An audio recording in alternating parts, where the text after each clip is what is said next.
Here we have verse 17 of the 26th chapter, Gospel of Matthew. We've just heard of Judas plotting the betrayal of Jesus into the hands of the authorities, and now shifting the scene back to Jesus and his disciples.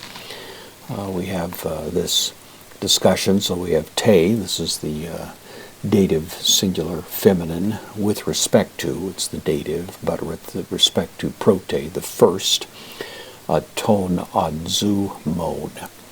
Adzumos is the word for unleavened. Zumos means 11. The alpha negates it, the unleavened.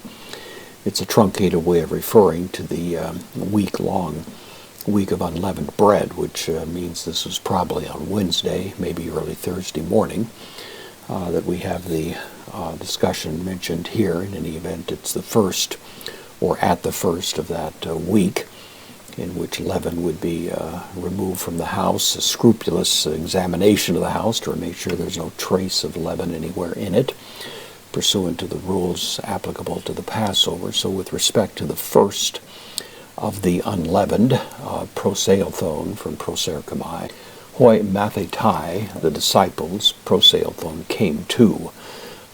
And these pros verbs will take the dative typically. So we have to Jesu in the dative.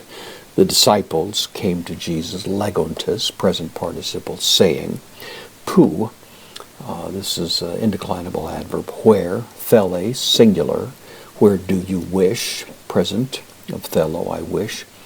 Hetoimasomen, from hetoimazo, I prepare. This is the first person plural, it's the subjunctive, which would be typical in this situation. Conditionality, where do you wish for us to prepare? Soi, dative of the second person pronoun, for you. Phagain, the infinitive, to eat. To Pascha. They probably thought the celebration of the Passover would be on Friday, because that's when it typically would take place. The Paschal lamb being slain early Friday morning in preparation for such a feast. In this case, Christ himself is, of course, the Paschal lamb, and will in fact be slain on Friday morning, crucified on Friday morning to die that afternoon. And so the Paschal celebration will be taking place in advance of that, a little faster, sooner than they had anticipated, which is the way the story will unfold for us in the next few verses.